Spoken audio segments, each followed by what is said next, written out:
Hola chicos, ¿cómo están? Bienvenidos a Rol de 10. Yo soy Jessie y esta es una nueva edición de Detrás de la Pantalla, una sección donde masters principiantes como yo entrevistamos a masters con experiencia y les preguntamos nuestras dudas. Hoy a mi lado están Gianluca Ver y Julián Tilies. Hoy en este nuevo capítulo quería contarles que tengo ganas de hacer una campaña. Yo siempre he hecho campañas cortas o one-shots que se estiraron y fueron campañas cortas, pero quiero hacer una campaña normal, una campaña larga. ¿Qué tengo que hacer? ¿Por dónde empiezo? Porque no tengo ni idea. Y parecido a la situación de los one-shots, lo mejor es empezar por una historia. Decidir qué historia querés contar, cuál querés que sea más o menos el final, nunca va a ser exactamente lo que querés, pero tener una historia pensada en rasgos generales, el principio y más o menos hacia dónde querés que vaya yendo el final. Sí, totalmente. Tener, o por lo menos como un enemigo central que ya tengas pensado, o digamos un setting específico que quieras, eso también es importante, digamos, si querés que sea totalmente medieval, si querés que sea más steampunk. Pero, por ejemplo, con lo que dice Jean, decir, bueno, quiero que el final sea un dragón que a través de su poder está manipulando a otras personas para hacer cosas malas. Entonces vos ya sabés que el dragón es el malo y después vas armando cuál es toda la pirámide de cómo llegan al dragón los aventureros, por decirlo de alguna manera. También te da la pauta de si querés ir dejando pistas y pequeños rasgos a seguir, sabes a qué tienen que llevar esas pistas y esos rasgos al final. No es al azar, sino que lo tenés pensado. Y muchas veces eso se te ocurre en el momento. Estás haciendo algo que nada que ver y, mira, esto puede ser para esto. Y lo anotás y te queda. Totalmente, y también eso te da la libertad un poco de generar nuevos plot hooks, digamos, nuevas pequeñas historias previas a ese final que vos originalmente tenías, pero después de repente decís, este personaje que creé para que sea, no sé, el sirviente de este dragón, al final es mucho más interesante de lo que esperaba, o a los jugadores les interesó mucho más de lo que esperabas, entonces decís, bueno, si bien mi dragón sigue siendo el malo, le voy a dar un poco más de importancia a este nuevo malvado y ver a qué lo llevo, por qué quiero, o sea, quizás este nuevo malvado al final lo terminás desarrollando y quiere destronar al dragón o cosas por el estilo, digamos, eso siempre tenés que estar abierto a un poco cómo reaccionan los jugadores. ¿Cuánto tengo que preparar yo previo a la sesión 1 y cuánto dependo de lo que mis jugadores elijan? Porque a mí, por ejemplo, me gustaría que cada personaje de mis jugadores tenga una historia importante o un rol importante dentro de la historia. ¿Cómo hago para manejar eso y llegar a un equilibrio entre los que ellos prepararon en su backstory y lo que yo tengo que preparar? Uno de mis pet peeves, una de las cosas que más me molestan, es cuando un jugador me entrega una backstory terminada. Puede estar buena, puede ser una backstory de 7 páginas que está excelente, pero yo prefiero que me dé una base o algo para trabajar juntos para poder incorporarlo al mundo de manera más natural. El resultado suele ser mucho más genuino que algo que ya estaba pensado, porque también así yo le puedo brindar algo que único y de mi estilo y que lo puedo adaptar al mundo, en vez de tener que decir, este personaje, no sé, un conde mató a su familia y quiere vengarse del conde. Entonces yo sí tengo para un conde nuevo que mató a una familia. En cambio, si el personaje lo hablo con el jugador y este personaje tuvo una historia trágica donde algún noble pudo llegar a hacer algo malo con su familia, puedo hacer que haya algún sobreviviente, algún sirviente quizás de esa familia o lo que sea. Le puedo dar mucha más versatilidad y es mucho más fácil no solo adaptarlo, sino ayudar a contar la historia de ese personaje, que si me da, toma, esto es lo que quiero hacer. Yo creo que es una pregunta compleja, punto uno, obviamente, ¿no? ¿Cuánto uno prepara? ¿Cuánto depende de lo que dicen sus jugadores? Me parece que hay que desglosar un poco, porque son cosas que si bien van de la mano, son diferentes. Para acompañar un poco lo que empezó Jean, que es más que nada cómo uno colabora con el jugador, a mí personalmente no me molesta tanto que sean específicos con cómo es el pasado de sus personajes. Sí, obviamente, una vez que me plantean ese pasado, voy a probablemente hacer algunos ajustes, no porque quiera yo meter mano necesariamente, pero sí por ahí hay cosas que me dicen XXX y yo digo, mira, todo esto está bien, pero este punto justo no tiene mucho sentido con el mundo, con cómo vienen las cosas o cómo es, no sé, si alguien viene del Fey, por ahí las reglas de mi Fey son diferentes a las reglas básicas del Fey de D&D. Entonces yo le digo, mirá, en mi universo el Fey funciona de otra manera, así que ajustemos esto. O este personaje, en vez de ayudarte por tal motivo, te ayudó por otro. Como acomodar un poco. Pero no me molesta que traigan como a colación, digamos, todo el trasfondo de su personaje. En especial porque me puedo nutrir yo más de lo que propone el resto. Me gusta... Yo disfruto adaptándome. A mí, como máster, me gusta adaptarme mucho a lo que propone el resto, entonces no tengo mucho problema. Ahora bien, ¿cómo afecta esto iniciar una campaña nueva? De a poco, ¿sí? O sea, como dijimos al principio, lo principal es la idea central, el universo central, y después ves cómo vas incorporando ese pasado. Ese pasado que afecte en la cabeza al jugador, digamos, que lo afecte en su toma de decisiones, en su personalidad, pero cuánto afecta al mundo y a la historia en general, eso se va viendo después. Estamos hablando de una campaña larga, van a ser por lo menos unas 20, 30 mesas como mínimo, que eso no es tan largo, digamos, para una campaña larga. Duran años muchas veces. Entonces, como, si bien puede tener algo con mucho peso, no es necesario darle todo el peso de entrada. Puedes además ir dejando pequeñas alusiones a eso, me vayan basando las campañas y se va solidificando naturalmente también. Exacto, y tampoco está nada escrito en piedra, digamos. O sea, por más que vos al principio de la mesa, en la sesión 0 o previo a eso, hayan determinado que esta es la backstory, si durante la historia empiezan a pasar determinados eventos que vos decís, che, estaría bueno que hagamos esta conexión, cambiemos esto un poco de tu pasado para que enganche mejor con todo lo que está pasando en la historia que estamos jugando, por lo general el jugador va a estar abierto a ese cambio y por ahí nutre mucho más la interacción y la colaboración. Ambos hablan de esta idea de la idea central. ¿Dónde puedo buscar inspiración para esa idea, para ese villano? ¿De qué lugares puedo nutrirme para sacar esta idea? Primero y principal, de lo que quieras hacer.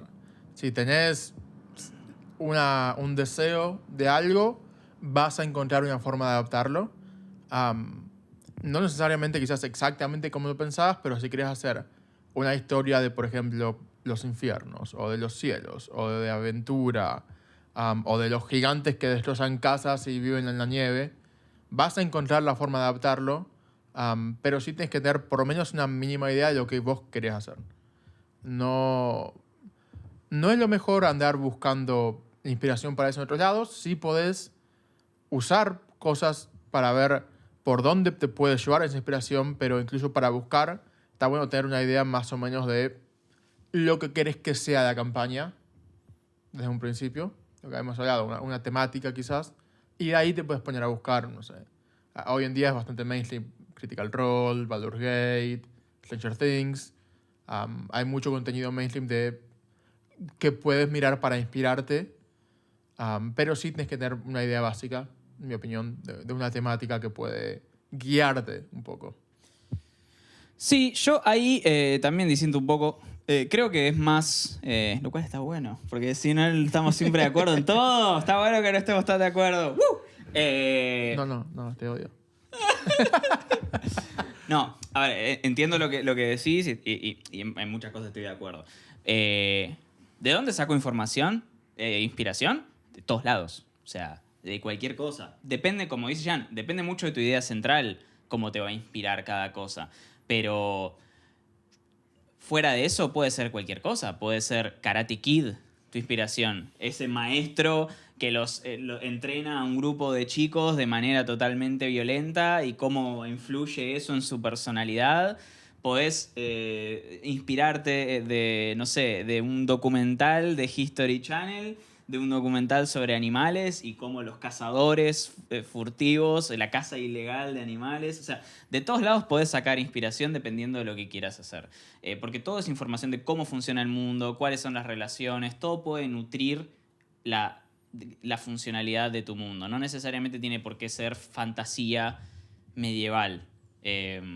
Pero para que este tipo de cosas te inspiren a tu historia de fantasía medieval, porque estamos hablando de D&D en este caso específicamente, hay otros sistemas que soportan mejor otro tipo de historias, pero en este caso estamos hablando de D&D, para que cosas que no sean D&D-escas te inspiren para D&D, tenés que tener la idea central para saber qué es lo que querés sacar de estas otras cosas. Hoy día tenemos la suerte de que tenemos acceso a absolutamente todo lo que querramos. O sea que series, libros, lo que cada uno le gusta consumir. A mí me gusta mucho, yo me inspiro mucho con series. A mí me gusta ver series y veo cosas, veo secuencias, escenas o secuencias de acción o ideas que me gustan y digo, esto me copa, ¿cómo lo puedo aplicar a esta historia que estoy escribiendo?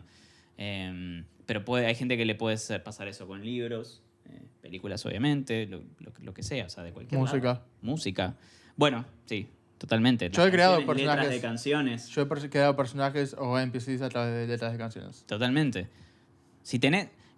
por eso, coincido en la parte de que necesitas una idea central, pero la inspiración la puedes sacar de cualquier lado. ¿Qué sería esta idea central? Es decir, ¿se refiere específicamente a un villano? Yo podría quizás ir al manual de monstruos y buscar, en principio, qué monstruo quiero que sea el villano de mi campaña y en base a eso armar todo el universo o a qué le llaman idea central, para que quede claro. Sí, ¿no? Puede ser un villano, y creo que es la más común que sea un villano. Puede ser trama política, puede ser Claro, ¿es el algo del villano mundo. o el conflicto? El conflicto. Es eso, es un conflicto que hay que resolver por algún motivo, porque un reino está por invadir el resto del mundo, porque va a explotar el sol y tenemos que salir de la Tierra de alguna manera. Hay un conflicto, y ese conflicto es lo que suele llevar a la resolución y el tipo de villano o conflicto o historia que quieras contar. Exacto. Si vos elegís el villano porque vos decís, me gusta este señor, vamos a decir Vecna, por ejemplo, ¿no? Difícil, ¿eh? Para una primera campaña, Vecna. Bueno, para nombrarlo porque es de los más conocidos nomás. Pero vos tenés que, si bien ya tiene un lore propio, digamos, ese villano necesita un conflicto, necesita por qué es un villano, cuál es su objetivo. Entonces, vos podés empezar desde el villano, desde la criatura final, pero necesitas el conflicto, creárselo, porque alguien no es malo por ser malo. Hay criaturas que son malas por naturaleza en D&D, pero por lo general, si querés hacer un villano, no es villano por el hecho de ser villano. Siempre hay algo más detrás. Sí, la naturaleza maligna no es porque son malignos, sino por la manera en la que tienden a reaccionar a lo que les pasa. Uh-huh. Así que es importante eso, el conflicto, digamos, central. ¿Y qué tipo de conflicto? Por ejemplo, para dar un ejemplo concreto, Desorden a la Orden. Campaña que pueden ir a ver en este momento. En YouTube, capítulo 1, 5, 40, todo Sí, lo que cuando estén. salga esto no sé cuántos habrá, pero por lo menos va a haber uno. El conflicto central, hay varios conflictos que están sucediendo en paralelo, digamos. Tenemos un villano que están conociendo, La historia de los jugadores. la historia de jugadores, pero este villano tiene su misión y su objetivo en paralelo a otro conflicto, que es que cada tantos años las líneas y las barreras planeares se rompen o se debilitan y hay un entrecruzamiento de planos, como por ejemplo del plano Fey con el plano de las sombras. Eso es un conflicto, ese es un conflicto del universo y aparte hay personajes que actúan en base a esa situación, conflicto del universo con sus propios objetivos. Bien, todo esto que estamos hablando, entiendo que serían para campañas que uno crea desde cero, que uno crea el universo desde cero y el conflicto es desde cero. Pero D&D tiene la posibilidad también de uno buscar campañas preestablecidas, ¿no? Yo no conozco mucho de eso, pero si quieren contarme. Hay libros y libros y libros Sí. de aventuras diferentes, de todo tipo. Hay Strixhaven, que es básicamente escuela de magos. Hay uno de piratas, del piratas del océano. Hay del espacio. Hay del espacio. Hay lo que quieras, seguramente hay una aventura preestablecida. Y si no está oficial, está Homebrew. Está Homebrew. Lo que tiene de bueno una aventura preestablecida es que no te tienes que preocupar tanto por los bits de la historia, el timing, o sea, lo que va pasando. Y la interconexión, la interconexión, que por lo general es lo más difícil. Es cómo conecto todas estas ideas sueltas que tengo para que funcionen. está todo ya básicamente, no necesariamente hecho, pero está pensado, organizado para poder conectarlo vos. Lo que tiene malo es que no te deja, si bien tenés igual algo de espacio para improvisar, no te deja contar una historia propia. Es una historia que ya tiene un principio y un final establecidos, el conflicto establecido.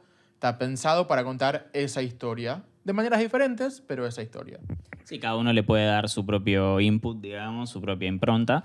De todas formas, yo hablo desde el hecho de nunca haber utilizado un módulo para una mesa o un one-shot. Personalmente no me gusta, no porque no me gusten las historias o me parezcan que son malas, simplemente porque para mí es mucho más desgastante tener que aprenderme todo el universo, todos los personajes, todos los conflictos, como estudiármelos, digamos, que ir creándolo yo en algo que ya está en mi cabeza y tener la libertad de improvisar lo que surja en el momento. Total, es mi mundo, es mi historia, puedo hacer lo que quiero, digamos. No de una manera déspota, pero sí como digo, si quiero que acá haya un cocinero que está re loco, lo pongo. Si es de una manera déspota, no lo escuchan. No, te juro que no. De todas formas, entiendo que para mucha gente es demasiado estrés, todo lo contrario, tener que pensar todas estas cosas y les resultaría mucho más cómodo poder tener toda esta base de datos para organizar estas mesas, lo cual está perfecto y para eso existen. O sea, son herramientas que son extremadamente útiles. Y están muy buenas también para juntarse con extraños. En una mesa de extraños, de gente que conoces poco, hacer una aventura propia que quizás no tenés tanta confianza o no conoces a la gente, quizás no da tanto para eso, entonces agarras una de esas historias ya hechas, la haces con un grupo de extraños o de gente que no conoces tanto y ya tenés esa historia. Sí, desde un lado de inseguridad, por ahí miedos de uno, de mostrar lo que uno hace sin saber si va a estar bueno o no estar bueno, que por lo general está bueno, pero uno tiene esas inseguridades. Y también por el hecho de no conocer cuáles son, digamos, las preferencias de las otras personas, digamos, y los límites, que eso es importante a la hora de crear una historia también, hago un paréntesis, es delimitar bien qué cosas se pueden hablar y cuáles no dentro de la historia por la sensibilidad de cada uno de los jugadores. Por lo general, estas historias, si bien hay algunas que son bastante brutales, las que están preestablecidas, por lo general son bastante no family friendly, pero son cuidadosas por lo menos. Sí, no se van demasiado de las ramas. Exacto. Entonces también te aseguras de que por ahí la gente no la termine pasando mal si es que no conoces cuáles son sus miedos, las cosas que no les gusta hablar, digamos. Una vez que tengo esta idea central, ya sé por dónde va a arrancar, dónde va a desarrollarse y dónde va a terminar a grandes rasgos.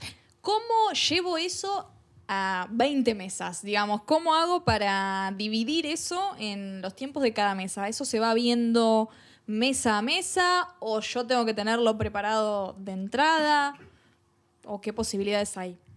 Mi recomendación es que no pienses un final para cada mesa. No te tomes el trabajo de pensar, voy a hacer esta mesa de este punto a este punto, sino que dejes más o menos fluir e ir buscando en el camino algún buen lugar para cortar si la mesa se está haciendo larga, o si los jugadores están cansados, o si ves que por algún motivo no hay suficiente energía para seguir. Está bueno tener ese conocimiento, la experiencia ayuda un montón, pero esa idea de, ok, voy a ir llevando la mesa y si veo que en algún momento es un buen momento para cortar y en mi próximo momento que tengo 4 combates en el futuro, por tirar un ejemplo, decir, ok, no, muchachos, cortamos acá porque si no vamos a estar 6 horas más. 4 combates es un montón, chicos. Mi recomendación para estas primeras 20 mesas que vos decís es hacer una mesa. Nada más. ¿Sí? Preparar una primera mesa con esta presentación de este mundo y ver qué pasa. Porque lo que termina sucediendo después es que, si bien vos vas a guiar a tus jugadores a que vayan por un determinado camino, no podés predecir jamás lo que van a hacer. Sí podés predecir ciertas cosas, pero no todo. Y como digo, también cómo ellos se relacionan con el mundo, se relacionan con los NPCs. Va a influir mucho la manera en la que vos contás tu historia, el ritmo en el que contás tu historia, la velocidad con la que contás tu historia. Y también cómo influyen estos personajes que vos habías pensado. Vuelvo al ejemplo de antes. De repente, este súbdito del dragón que quiere desterrarlo, se hacen amigos. Y para vos iba a ser un enemigo, va a ser uno de los bosses, y al final termina siendo un NPC que los ayuda. Entonces, no planificar tan a futuro, sí tener puntos centrales que tienen que suceder para que todo funcione, digamos. Pero cómo suceden, cuándo suceden, no quemarse de entrada con decir esto tiene que funcionar así. Prepara una linda primer mesa, fíjate cómo tus jugadores responden y en base a eso después preparas la que sigue. Igual yo con esto diciendo, no es la manera en la que hago las cosas, pero igual es verdad que Estaba por preguntar si Gian pensaba lo mismo. Yo tengo bastante experiencia ya, así que hablo desde ese lugar, pero yo prefiero, cuando sé que voy a tener una campaña larga, preparar, no necesariamente todo de entrada, porque obviamente sería un montón, pero sí tener a grandes rasgos las ideas de lugares y personajes que pueden llegar a intervenir o ser afectados por lo que va pasando en el mundo. Entonces, a medida que los jugadores van desarrollando y van haciendo cosas o no haciendo cosas, puedo pensar qué es lo que deriva eso en otros lugares.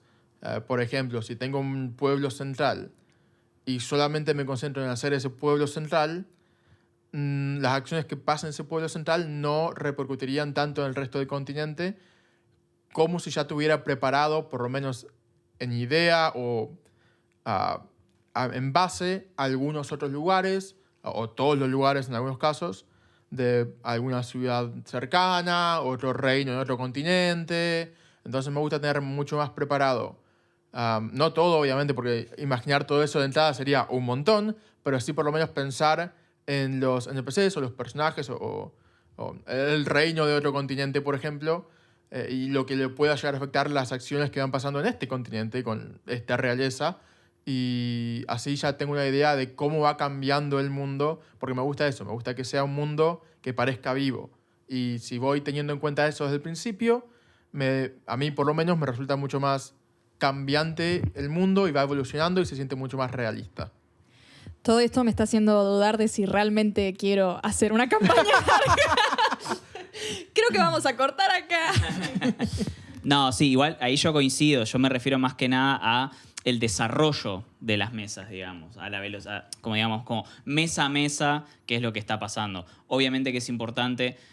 Obviamente no, porque insisto, depende de cada uno cómo le gusta, cómo disfruta hacerlo, digamos, pero yo también creo que es importante tener en cuenta por lo menos cómo funciona un poco el mundo, más allá de dónde transcurre, la historia, como para ver cómo afecta lo que está pasando en la historia el resto del mundo. Eso estoy de acuerdo. Yo me refiero más que nada como al decir, como ya se había dicho, como tipo, ¿cómo preparo esas primeras 20 mesas? Yo como decir eso como, no es necesario preparar esas 20 mesas para jugar la primera.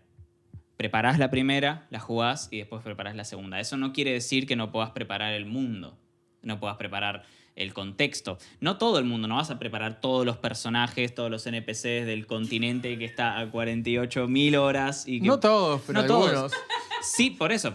Sabiendo el contexto, sabés que, por ejemplo, no sé, en este continente está controlado, volviendo a lo de los dragones, este continente está controlado por dragones. Entonces vos sabés que hay cómo afecta el resto de las cosas el dominio de estos dragones, por ejemplo. O sabés que en este continente hay un rey enano que es un dictador. Entonces sabés que si en otros lugares se está desarrollando algún tipo de resistencia contra este dictador, por ejemplo, obviamente va a afectar. Tenés que saber como ciertas cosas importantes, pero no, para mí no es necesario. En especial para gente principiante, para máster principiantes que están empezando, puede ser muy agotador tener que pensar todo esto. A mí me gusta tener también cierto, no necesariamente todo, pero cierta idea de cómo funciona mi mundo, pero al mismo tiempo no creo que sea totalmente necesario. Creo que se puede tener una idea central en una región central y en base a lo que vaya sucediendo ir desarrollando si toda esta preparación previa parece muy apabullante, digamos. Por eso mismo, me gustaría que ahora vayamos a algo un poco más concreto. A ver si me dan ganas de nuevo de armar una campaña. NPCs. ¿Qué tipos de NPCs hay? Porque, digamos, uno piensa, uy, ¿cuántos personajes tengo que crear? Pero ¿cuáles son los importantes o cuáles son los que realmente tengo que crear en un principio? Todos. ¿Me robaste la respuesta? Se contradecía totalmente. Sí, hay varios tipos de NPCs. Los más importantes son siempre los que mueven la historia, que creo que son los que hay que, por lo menos, pensar al principio. No hace falta desarrollarlos completamente, pero sí tienes que, en mi opinión, tener una idea de, lo que dije antes, el rey de este reino va a tener cierto impacto, porque es el rey de todo el continente, qué sé yo. Tiene que estar más o menos idealizado de alguna manera, porque en la primera mesa o en las primeras mesas alguien lo va a mencionar, siendo una persona importante que aunque no esté acá, es algo que afecta a la mayoría del reino, o un héroe del pasado que todo el mundo conoce. Quizás también lo tenés que desarrollar un poco, lo mismo, no hace falta que desarrolles todo, pero sí por lo menos una idea de a grandes rasgos lo que significaba esa persona, y el nombre, obviamente, que siempre es la parte más difícil. Sí, eso, el nombre es lo que tienen que tener preparado. El resto lo pueden improvisar en el momento. Pero cuando te preguntan el nombre y no lo preparaste, se termina llamando Carlos, Martín. Alberto, Martín. Y después los otros se llaman Legolas. Sí, tipo Bracajis de Sí, cuarto. todos tienen nombres súper extraños, excepto los que estás improvisando en el momento, que terminan llamándose Alberto y vos decís, perdón. El Albert. Albert. Coincido con eso. Y después creo que es importante preparar los NPCs de dónde empiezan, digamos.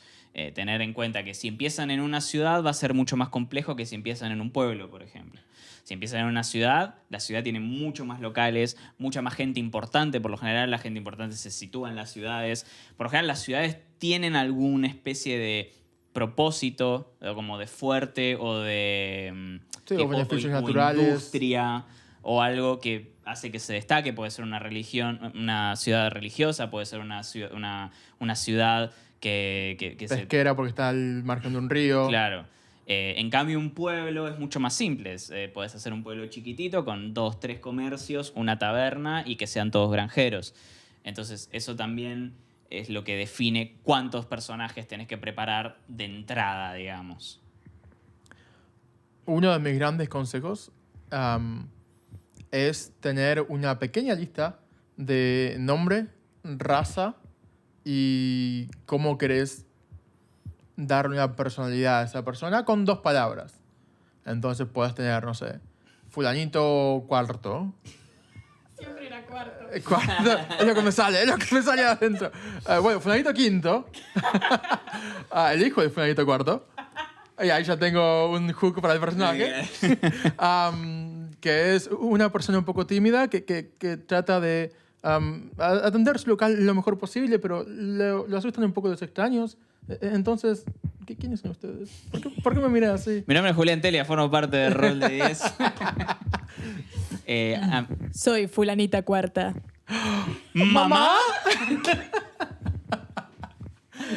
A mí algo que me ayuda mucho son las imágenes a la hora de pensar en NPCs. Yo tengo por ahí una idea de lo que quiero, no sé, si este es un laboratorio, quiero un científico, ¿qué tipo de científico? Quiero que sea medio loco, no tan loco. Pinterest es bárbaro para esto. Entran, buscan scientist o científico, no sé si funciona muy bien Pinterest en español o no. Google Translate. Sí. Y te tiran ideas que por ahí vos no pensás, porque de repente vos pensás, quiero que esté medio loquito, pero al final te aparece uno que tiene un brazo totalmente mecánico y las piernas, entonces ahí ya te activa la creatividad y dices, es un chabón que no está loco, pero sí experimenta con cosas medio peligrosas y bueno, se nota en su cuerpo. Entonces ya empezás a crear el personaje a través de la imagen, aunque después uses o no esa imagen del todo, pero te sirvió de disparador como para crear este personaje que no se te hubiese ocurrido o te hubiese costado más llegar si lo hacías totalmente en tu cabeza, digamos. Para mí, buscar imágenes con una idea central me sirve para desarrollar esa idea por ahí a lugares que no se me hubiesen ocurrido. ¿No? Bueno, muy bien. Creo que hemos tocado varios temas en cuanto a esto de cómo preparar una campaña. ¿Algún consejo extra que alguno se haya quedado con ganas de dar sobre este tema? Diviértanse. Diviértanse. Muy importante, no se estresen demasiado. Les habla a ustedes y a vos, pero a ustedes también. Lo importante es divertirse. Es una historia que están creando juntos los jugadores. Si algo no sale como esperaban, porque no todo va a salir como esperaban, y el 90% de las cosas no van a salir como esperaban, no se preocupen. Lo pueden reusar o no usar, descartar, usar más adelante, adaptar, lo que sea. No va a salir como esperaban, no se preocupen demasiado. Diviértanse. Totalmente, eso es lo que iba a decir. Lo más importante es divertirse y tener en cuenta que no hay una forma correcta de masterear. No hay un secreto, no hay una fórmula mágica, es lo que le sirve a cada uno. Nosotros somos bastante diferentes para masterear, como han visto por un poco con lo que hemos charlado hoy, y sin embargo, yo disfruto de jugar sus mesas, Jen disfruta de jugar mis mesas, y... no digas eso delante de todos. Y lo más importante es eso, encontrar la forma que te sirva a vos como máster. Yo soy más de improvisar, Jen prepara más, porque es lo que nos sirve a nosotros, no es porque yo creo que es mejor que improvisen. Simplemente que es lo que yo disfruto más jugando de esa manera, porque el máster, al fin de cuentas, también está jugando. Es un juego de historia colectiva, D&D. Entonces es probar, ensayo y error, prueben una forma. El primer one shot que yo hice lo sobrepreparé y me estresé extremadamente mientras lo preparaba. Y ya llegué cansado al momento de masterearlo, ya estaba cansado de la historia, del one shot y de los personajes porque gasté un montón de tiempo y energía en armarlo. Y el segundo que hice todo lo contrario y la pasé mucho mejor y me di cuenta que me faltaba preparar un poco más de lo que había preparado y dije, bueno, este es el sweet spot, el punto justo es esta cantidad de preparación. Experimenten, prueban. Sus jugadores van a saber que son novatos, que están empezando y también van a ser considerados. Son amigos, se llevan bien. Lo que están haciendo es juntarse y divertirse y en vez de jugar a la play, están jugando rol, pero el objetivo siempre es divertirse. Y con este mensaje conmovedor vamos a dar fin a esta edición de Detrás de la Pantalla. Suscríbanse al canal si no les gusta nuestro contenido, activen la campanita, déjenos en comentarios si tienen alguna otra pregunta, algo que yo me haya olvidado de preguntarles a estos dos masters y que puedan responderles.